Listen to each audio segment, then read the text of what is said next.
Anda kembali di Indonesia Business Forum pemirsa. Nah ini performance rights dari PIU seperti yang gambar di belakang saya saat ini hanya dapat 125.000 per tahun. Bagaimana dengan Mas Badai? Samakah, lebih rendah, lebih tinggi?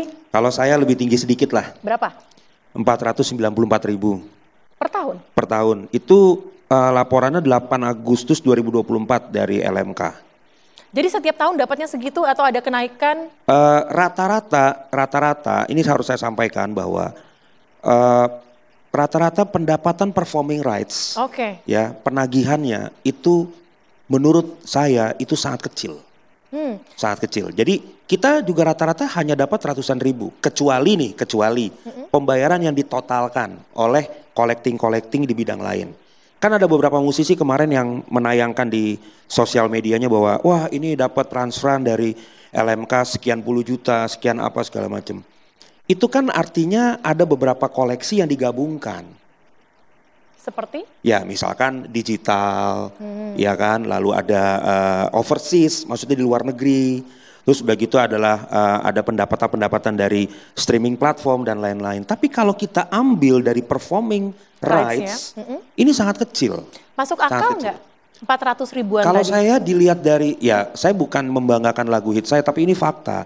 Bahwa lagu hit saya katalog cukup banyak dan dibawakan di mana-mana. Dan tadi Mas Dino juga menyampaikan bahwa ada beberapa kafe juga membawakan lagu-lagu saya. Artinya secara logika jikalau sistem daripada LMK atau LMKN ini bekerja dengan baik, artinya dalam arti bukan manual sistem alias terdigitalisasi dengan baik, saya rasa pencipta lagu juga nggak akan rewel gitu. Pak Dharma. Tapi begini, saya sampaikan dulu secara komprehensif sebentar ya. Jadi gini, kalau misalkan di dalam Undang-Undang Cipta ini kan ada pasal pelanggaran, Mbak, di 113 itu. Tadi saya sampaikan waktu di backstage bahwa kita merasa bahwa pasal sanksi dan pidana terhadap karya cipta yang dilanggar, baik itu penggandaan ataupun pengumuman ciptaan yang tanpa izin, itu tidak pernah berfungsi di negara ini. Kenapa? Karena legal standingnya udah jelas secara Undang-Undang Cipta, tapi law enforcementnya terkadang orang nggak mau kapok. Implementasinya tidak ada maksudnya? Implementasi tidak ada. Contoh, saya beberapa waktu lalu sempat mensomasi salah satu label rekaman karena menggandakan lagu saya tanpa izin dalam bentuk piringan hitam. Nah itu adalah pelanggaran berat untuk mechanical rights. Nah akhirnya tapi label ini bersepakat untuk membayar ganti rugi. Nah saya sekarang juga sedang dalam somasi label yang mengganti nama saya sebagai pencipta lagu di DSP. Baik. Langsung Pak Dharma, ini sepertinya LMKN tidak bekerja dengan maksimal. Ini seperti apa nih? Bagus saja, itu kan penilaian macam-macam ya. Tapi sekali lagi narasi 125.000 itu harusnya bilang begini, ini saya dapat dari live event. Ada Bang, itu ada. Iya, sebentar saya ngomong dulu kan. Jadi jangan dikapitalisasi bahwa seluruh performing rights itu ada yang dari, apakah dia umumkan yang di digital saya dapat ratusan juta, puluhan juta. Kan nggak dibilang. Jadi hanya bilangnya satu segmen. Yang menulis atau ini juga nggak pelajari betul. Jadi bilang performing rights hanya 125.000. Tahun kapan? Lalu waktu show-nya dia itu, IO-nya bayar atau tidak? Kemarin saya bicara di Mahkamah Konstitusi. Ini persoalannya begini-begini. Diminta daftar, ya kita kasih daftar. Ribuan yang belum bayar. Kalau kita proses hukum, kita pernah ada proses hukum. Habisnya hampir 500 juta. Putusan pengadilan 28 juta. Pakai uang collecting itu. Lalu kalau semua ini, makanya kita usul di perubahan undang-undang. Ada proses pengadilan cepat. Kalau ikut proses beracara yang kayak begini, ya kita tahu persis karakter prosesnya. Gitu. Jadi sekali lagi ini ada kompleksitas. Yang pasti saya mau, ini belum closing statement ya. Tapi yang harus kita benahi itu adalah bangsa ini harus patuh hukum. Tapi rumusnya seperti apa? Rumusnya itu taat undang-undang. Rumus untuk kita bernegara. Perhitungannya itu seperti apa? Perhitungan persenan untuk yang nantinya diserahkan, itu tuh seperti apa? Ada rumusnya semua dan saya mau bilang di era saya memimpin ini paling transparan. Seperti apa Pak rumusnya? Iya, pencipta lagu boleh tanya ke LMK-nya dan kita data misalnya live event. Hari ini kita itu nggak sampai 2 minggu, 1 bulan, saya cek langsung ini ya, Oke. satu bulan 14 hari paling lambat itu kita ada rilis, kita langsung kasih ke LMK.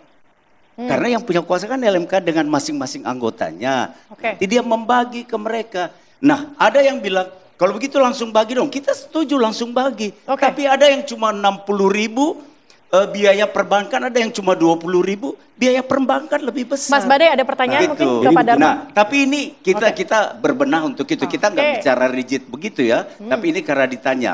Oleh karena itu kami LMKN, langkah apa yang kita buat? Kemarin kita dengan aksi Mas Piyu ada, kita kasih Mas Piyu untuk kasih presentasinya. Oke. Kita duduk sama-sama, kita sudah 2 hari ini, sedang saya belum pulang rumah ini. Kita di Bogor, kita menyusun revisi tarif, Oke. lalu minggu depan kita dengan seluruh asosiasi pengguna, kita duduk bicara sama-sama mungkin lagi. Mas Badai juga ada pertanyaan. Iya, Kita persilakan jadi- Mas Badai. Oke.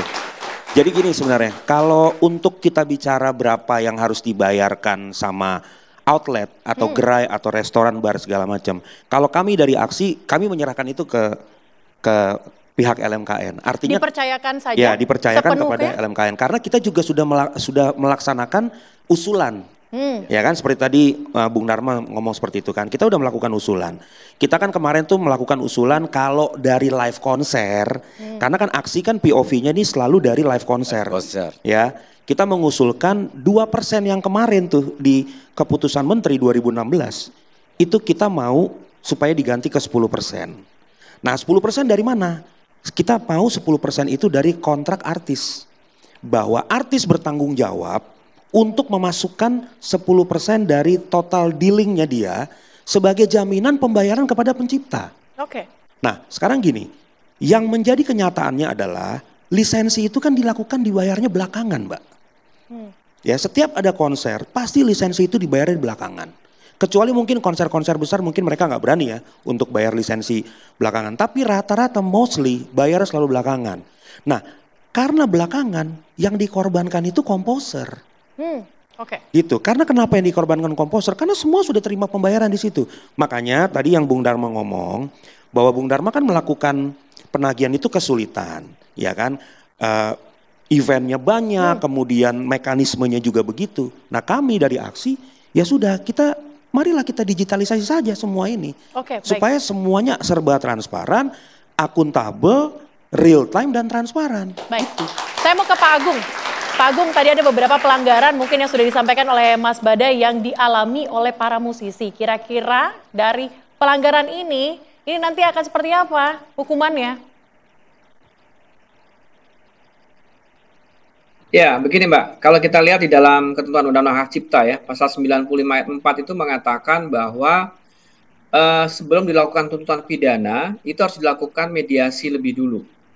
Ya, jadi artinya ketika terjadi sengketa harus ada mediasi dulu dan ada keperdataan. Kalau memang tidak ada titik temu, ya itu pidana sudah merupakan yang jalan terakhir, gitu ya.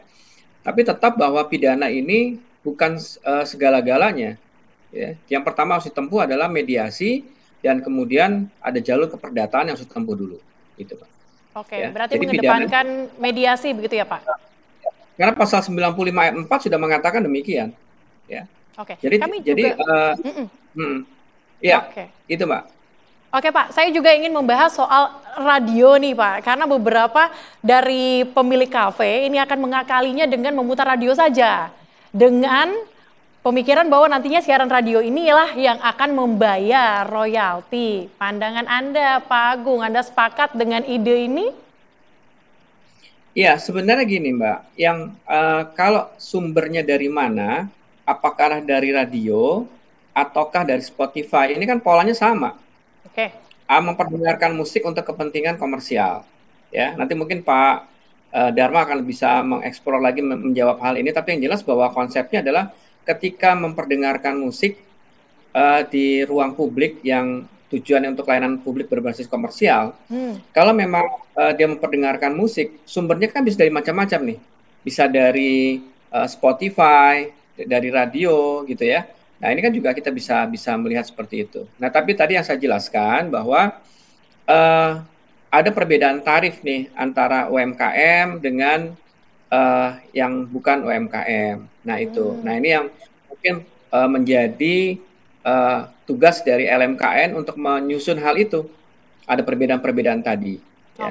Dan tadi seperti Pak Dharma tadi sudah sedang menyusun perubahannya, ya kita tunggu. Dari pemerintah kan hanya sebagai pengawas saja.